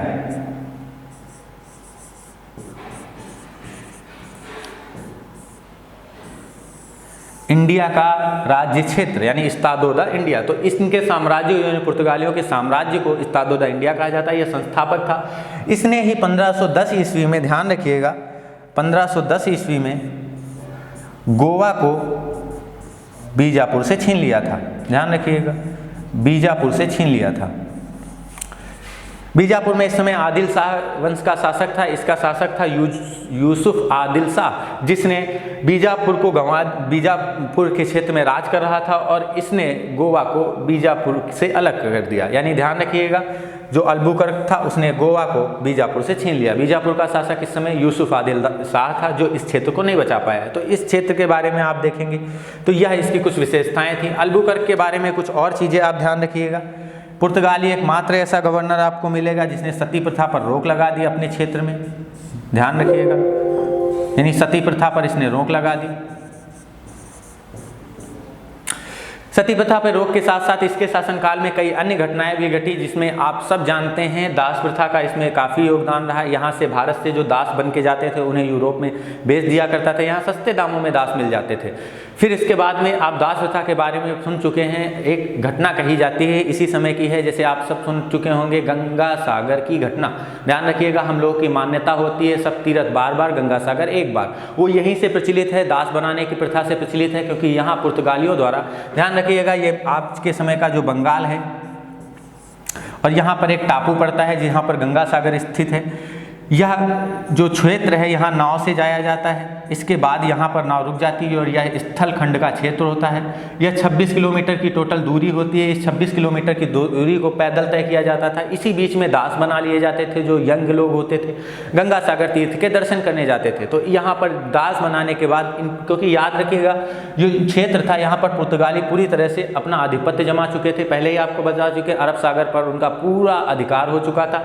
इसके साथ साथ ही उन्होंने इस क्षेत्र पर जो भी नाविक जाते थे या जो भी तीर्थयात्री जाते थे उनको एक तरह से दास बना के यूरोप में बेच दिया करते थे।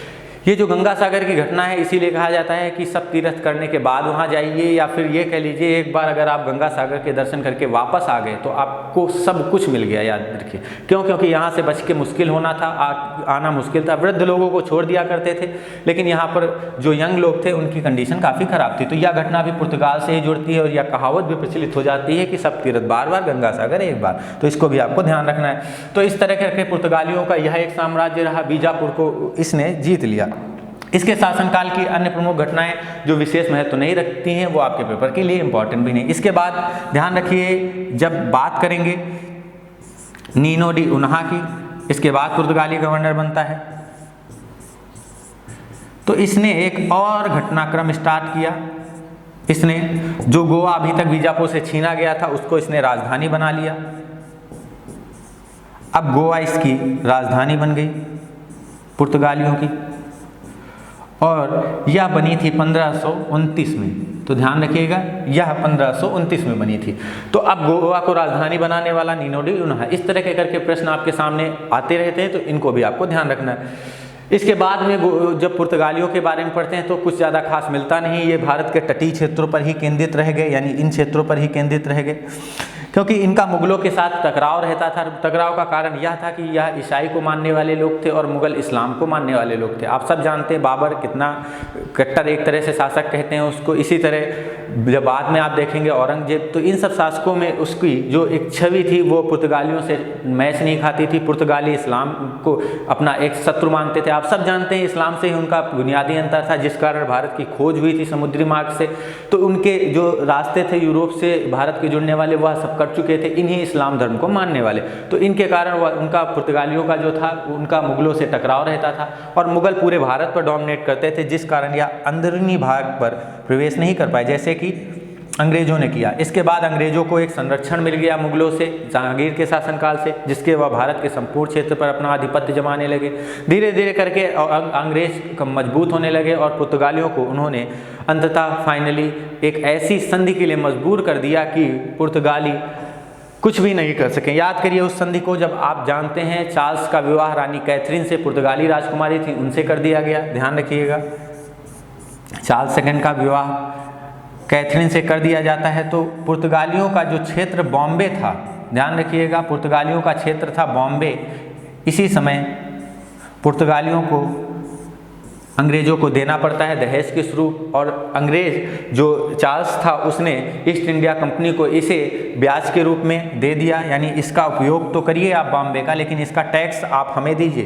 तो इस तरह करके बॉम्बे भी पुर्तगालियों के क्षेत्र से निकल जाता है, यानी तटीय भागों से भी पुर्तगालियों का एक तरह से प्रभाव कम होने लगता है। लेकिन पुर्तगालियों के समय बहुत सारी घटनाएं ऐसी थी जिनके बारे में हमने पढ़ा, लेकिन यहाँ पुर्तगालियों की एक समस्या हमेशा सामने रही कि पुर्तगाली वास्तव में धर्म के प्रति असहिष्णु थे। यह बात सत्य है। अगर आपके सामने कोई ऐसा कॉन्सेप्चुअल क्वेश्चन आता है तो इसको भी आप टैकल करेंगे। इसके साथ साथ उनका जो ध्यान था वो भारत से ज़्यादा ब्राज़ील और अमेरिका की तरफ पहुंच गया, जिसके कारण उन्होंने भारत पर इतना ध्यान नहीं दिया। साथ ही साथ उनकी व्यापार नीति बड़ी दोषपूर्ण बताई जाती है। दोषपूर्ण इसलिए क्योंकि यह सब ऋण लेकर अपने जहाज़ों का डेवलपमेंट कराते। जैसे अभी आपने देखा काफिले में जो जहाज़ यूज होते थे वो काफ़ी बड़ी मात्रा में थे, जिसके कारण इनका भारत की तरफ ध्यान नहीं रहा और अंततः पुर्तगालियों को भारत से एक तरह से व्यापार में बहुत क्षति पहुंची। और याद रखिएगा भारत आने वाले सबसे पहले पुर्तगाली ही थे। 1400 आप सब जानते हैं 98 में भारत में प्रवेश करते हैं पुर्तगाली, और सबसे बाद में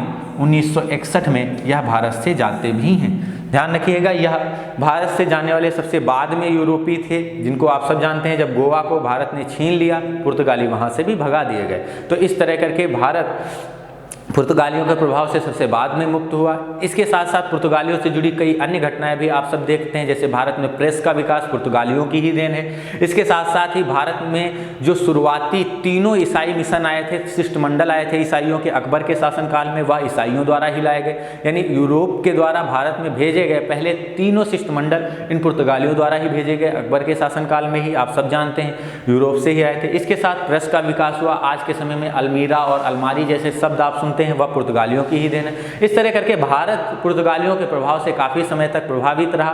कई सारी चीज़ें इसकी हमने देखी। इसके साथ ही पुर्तगालियों का जो चैप्टर था ये आपका समाप्त होता है। तो आप सबने पुर्तगालियों के इतिहास को अच्छे से समझ लिया, इतना आप तैयार करके आइए।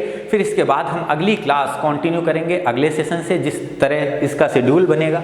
ध्यान रखिए यह सिर्फ एक तरह से डेमो क्लास थी, आपको मोटिवेट करने के लिए किस तरह आपको पढ़ना है, अपने इतिहास के बारे में समझा, और फिर हम मॉडर्न हिस्ट्री के पहले टॉपिक यानी पुर्तगालियों से अपने जो कार्य है उसको स्टार्ट कर देते हैं। तो इस तरह आपको यह सब पढ़ना है। अंग्रेजों के गवर्नर्स थे उनके बारे में पढ़ना है, पहले बंगाल के, फिर बंगाल के गवर्नर जनरल को पढ़ना है।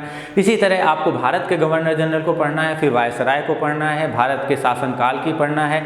इसी साथ साथ आप भारत पर जो जो क्रांतियाँ हुई 1857 की क्रांति उनको देखना है। इसके बाद गांधी युग को देखना है। इस प्रकार हम राष्ट्रीय आंदोलन, उग्रवाद और फिर हम इसके बाद उदारवाद के साथ ही अपने टॉपिक्स को समाप्त करेंगे। तो इस तरह करके आप भारत की आज़ादी तक यहाँ तक पढ़ेंगे। तो इस तरह आप अपने टॉपिक को अच्छे से क्लियर रखिए, इतना तैयार करके आइए। ठीक है, अब यहीं से क्लास आपकी बंद की जाती है। ध्यान रखिए इन सब चीज़ों को आपको नोट भी करना है। मानना ये होना चाहिए, आप सबका भी ऐसा सोचना हो चाहिए कि वीडियो एक बार देख लें, दोबारा जब नोट करें इसको तो वीडियो पॉज कर करके ये सब चीज़ें नोट करते जाएँ। तो ध्यान रखिए, इतना तैयार करिए।